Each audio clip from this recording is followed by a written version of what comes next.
what is the strategy behind of the current success, and then what is the strategy going forward. So the company has been based on fan engagement, engaging with the fans, and the fans are all over the world. When we look at our demographics of who plays the game and who engages with the brand, today it's really four-quadrant brand, in the sense that it's a boys and girls, men and women, all ages, surprisingly, and all over the world.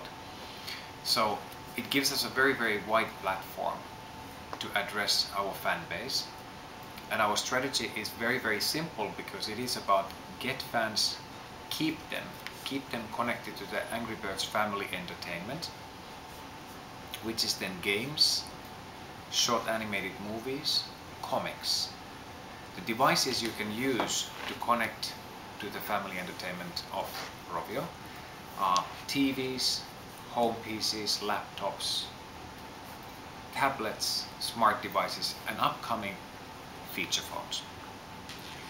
So our strategy is then to get and keep the fans with all screens. So all different types of screens. That could be screens at home in living room, that could be the screen that we carry with us, just the tablet, the converged device. So that's one. Then the second question about monetization or money or the revenue.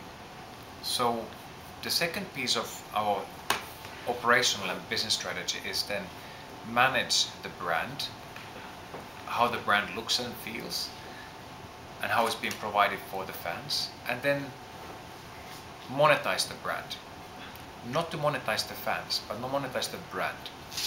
And the brand monetization then gives us possibility to merchandise, license, do brand sponsorships, something what gives us revenue from outside rather than directly from the fans. So what's the importance of the game itself? Of course, the game what we sell as the product or experience is very important for us. It's part of the story we tell. It's a part of the experience we can offer for the fans, and it's a way to communicate with the fans. Now, we can sell the game, or we can then give the game free of charge with the advertising. If it is with the advertising, then we are able to command advertising revenues, and they are growing rapidly. Our overall inventory is over 10 billion ad impressions a month, and the value of that, then everybody can of course calculate themselves what is the value of that in a prime property with a certain either cost per click or CPM rates. Our business growth is based on all fronts. Connect the fans to the games, merchandise which is growing in a retail value tenfold year-on-year terms from 2011 to 2012, and then the advertising revenue, which is increasing in terms of absolute revenue, as well as then the property Angry Birds is reaching to a point where we have 700 million downloads globally. Games business unit, the entertainment business unit, and in the entertainment business unit we have animation studio. So you can see already today animated short movies, TV commercials, and then the third one is then the merchandise licensing, branded sponsorships, and the retail. So three strong revenue streams. We don't break those as a company. We are a privately owned company, but the growth in each one of the sectors, what we have of course quite publicly stated is the growth of the number of downloads, which links them back into the games business unit. But also we've been launching a new platforms like the Facebook on 14th of February, just a few days ago. And in the Facebook platform, there's a different revenue streams, in-app purchase and advertising. But the game itself is free. And then the strong growth what we are realizing already today on the merchandising and licensing part. So the retail value is growing rapidly. I don't have a direct breakdown of the three, but the two, which is then of course, is the merchandising and the game as of today. Worldwide. So US is the largest market. So if you just look at the retail value of our business, last year alone, when we went to introduce a number of new products into the market and games and play, Amazon.com online sales, for example, the first seller or the top seller product was the Angry Birds Mattel Knock on Wood game. We also received the Toy Award or the Oscar in New York on Monday for the best property of the year. So that has a very strong indication that the demand of the brand and demand of the products, as long as we can satisfy the need of the fan, will be there. So the growth is strong. So for Asia, first of all, our goal as a company is to get to 1 billion connected fans. So Asia presents a major part of this one, of course. Just when we do mathematically the portion of population, it's a very, very important piece. But we need to same time look at it, the same laws and rules of business does not necessarily apply in Asia, which are then just the common knowledge in America.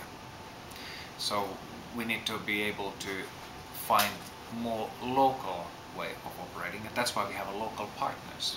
We have in Thailand, we have MCN and we have Pacific Licensing. They are our strong partners then to mobilize the brand in advertising and licensing. Excellent question, because what Facebook allows us to do, because the gameplay is free and it's very social, first of all, we can now reach to the fans that we have not been able to reach before.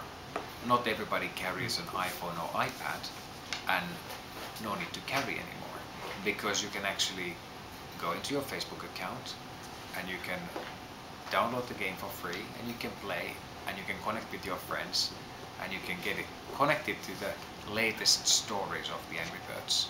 Movies, game, comics. So very business driven, but because our total existence is based on the fans, it's a major step for us to get closer to the fans and get our fans connected to the brand. Same time, of course, from a business perspective, it presents a big step forward for us to monetize then the brand value and the products. But more importantly, it is about that we can reach the fans. Us, when we discuss as a team and as a company, what would we like to see? Our vision statement says that, well, 20 years from now, people look back and say, I could not believe it started as a game. And we are now 2 years down the road, so we have 18 more years to go, of course. But our ambition with that connectivity and the fan base of 1 billion, we need to refresh the content every 3 to 5 weeks. All the time we need to refresh. We have to bring something new to keep our fans connected. I got a wonderful quote actually 2 days ago from my Malaysian newspaper interview, and the lady who was interviewing me, she said that she believes that Angry Birds presents today's youth something that they will grow with, and they will look back and say, well, I've been playing and I've been studying and I've been being entertained by this brand, and it is a major brand. Now, that is actually very much aligned what we want to do. So we have the education content, we want to go more to the fun way of learning, and of course repetitive way of learning as well, which is then giving the credibility for the results and gives us a possibility to expand our coverage from entertainment and fun to the little bit more serious part of education and edutainment. All these different businesses definitely should lead us towards the ideal picture what we have done. So the company was founded by very young people at that time, 20 years of age, 2003. Today our COO and our co-founder Niklas is 28, turning 29. Company is very, very young in terms of how we perceive the market, the changes, what we can realize as a new way of doing business. The history of the company is 51 games, and 51 games developed since 2003 till 2009. 2009 we took 8 months to develop the game of Angry Birds. The game itself started from it started from a very, very simple characters, and what was very important at the time, the company was only 12 people strong, is that those 12 people all believed that these characters have a story to tell. They can be branded, they can be put into a gameplay where they command a little bit bigger role than just a character. They might have more personalities, and each one of these birds surprisingly have a lot of personalities. If you are familiar with the game, the blackbird to the yellow bird is quite different, like we as a human beings are sometimes very different in our personalities. And the red bird is then just a team, a team leader who brings the team together. No special powers, very, very, very normal at that sense. So all these things were thought through quite carefully into the gameplay over the 8 months. Slingshot was introduced because it was more intuitive, because the game itself doesn't have any manual or anything else, and everything what we would like to do should be the same. You don't have to read the manual, it's intuitive, you see it, you know what to do, and then you can form an opinion. I like it, or I like it a lot. So it's a story of trying to make things very, very simplified. 45 million active accounts. Just by activating that base with the gameplay, which is interesting and intuitive and social, gives a possibility to reach to a large number of people. Now the feature phone, so Asha, Nokia Asha, it was launched 3 weeks ago in Indonesia, and we have upcoming feature phone gameplay for the spring launch as well on the different platforms. So we are already now with the Asha device, we are paving the way to the larger population to be able to play the game. Almost 50-50 between men and women, or boys and girls. There's no huge difference between the age groups, or age group there is, but between the gender. The characters appeals then for both. That it's not like it would be a Spider-Man for boys or then Hello Kitty for girls. It's something quite unique in a sense. I have seen and received some fan mails back, from parents, a child at the age of 2, and what is good about this one is that the hand-eye coordination for children and adults alike requires then a practice, and that practice could be just that you are putting a wooden blocks together, or you would make a Legos, or you can, for example, play an Angry Birds where you understand the logical flight pattern of the bird and the impact and the relationship of that. So it is a hand-eye coordination, and it's good for 2 years old. They can already manage that. 84-year-old grandmothers playing and sending back emails that they're quite happy about this one because they can connect back into their grandchildren.